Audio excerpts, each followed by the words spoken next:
यदि तुम इस भ्रम में 1% भी बैठे हो ना कि तुम्हारे जानने पहचाने रिश्तेदार दूर दराज वाले लोग कोई भी अपने पहचान से तुम्हारी बढ़ोतरी करवा देंगे, तुम्हें नौकरी दिलवा देंगे, तुम्हारा अच्छा करवा देंगे, तो इससे बड़ी गलतफहमी कुछ और हो ही नहीं सकती। तुम्हारे सपने हैं, तुमने देखे हैं, तो तुम्हें मेहनत करना होगा। यदि तुम्हें लगता है कि कोई तुम्हारी सहायता कर देगा तो इस आस में तो बैठो ही मत।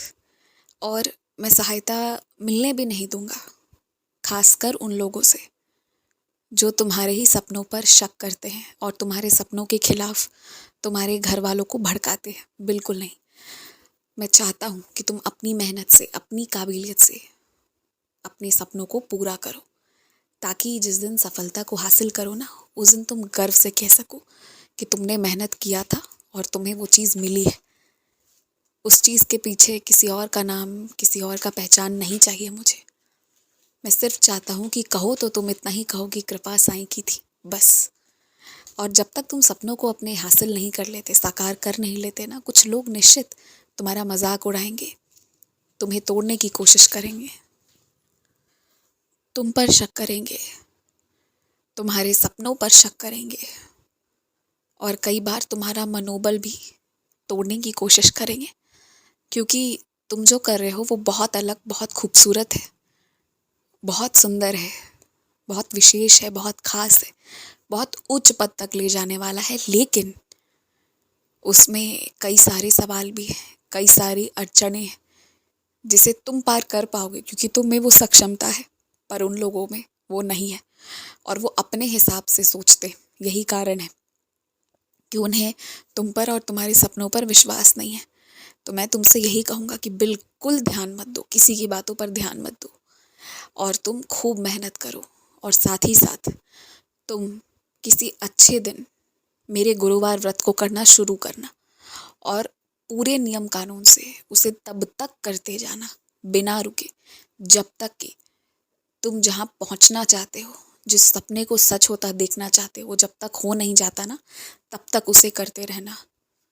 ये मैं तुमसे कह रहा हूँ, पूरे मन से कह रहा हूँ। पूरा आशीर्वाद मिलेगा, पूरा साथ मिलेगा और तुम्हारा सब काम हो जाएगा। रही बात तुम्हें अच्छी नौकरी दिलाने की ना, तो तुम्हारे ही शहर में सबसे पहले तुम्हें दिलाऊंगा। और वेतन, तुम्हारी तनख्वाह इतनी सुंदर होगी, इतनी अच्छी होगी ना, जितना कि आज तुम्हारे घर के बहुत ज़्यादा सक्षम लोग कमा रहे हैं ना, जिन्होंने बहुत सी अनुभूतियों को हासिल कर लिया, उसके बाद उससे ज़्यादा तुम कमाओगे शुरुआती दौर में। ये मैं तुमसे कह रहा हूँ, इसलिए इस बात की चिंता करो ही मत। बस तुम मेरे गुरुवार व्रत करते जाओ, एकदम करते जाओ, और अपनी किसी प्रिय चीज़ को त्याग करने के बारे में मत सोचो।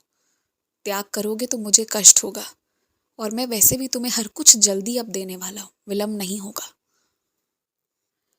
तुम्हारे घर पर ना कई सारे ऐसे त्योहार हैं, कुछ ऐसी पूजा है जिसे सही तरीके से, ठीक तरीके से रोका नहीं गया था, एकदम से छोड़ दिया गया था।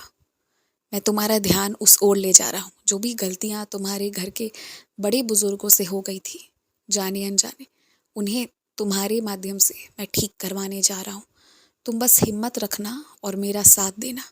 इस दौरान यदि कोई भी तुम्हारी बात पहली बार में ना भी माने, फिर भी तुम कोशिश करना, दूसरी तीसरी बार में तुम्हारी बात मान ली जाएगी।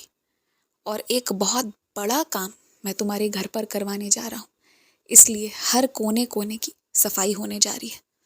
तुम देखो कैसे तुम्हारा घर सूर्य प्रबल घर बनने जा रहा है, और देखो कैसे कृपा होने जा रही है सूर्य देव की तुम पर, तुम्हारे पूरे परिवार पर।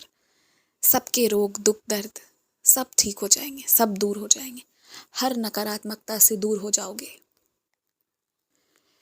तुम अपने मन को हल्का करने के लिए ना, अपने काम के दौरान बीच बीच में थोड़ी देर कुछ अच्छी शांत सी स्वर वाली संगीत को सुना करो। उसी दौरान थोड़ा समय निकाल कर मेरे भजन आरती को भी सुनो, और उसे भी लगे हाथ याद करते जाओ।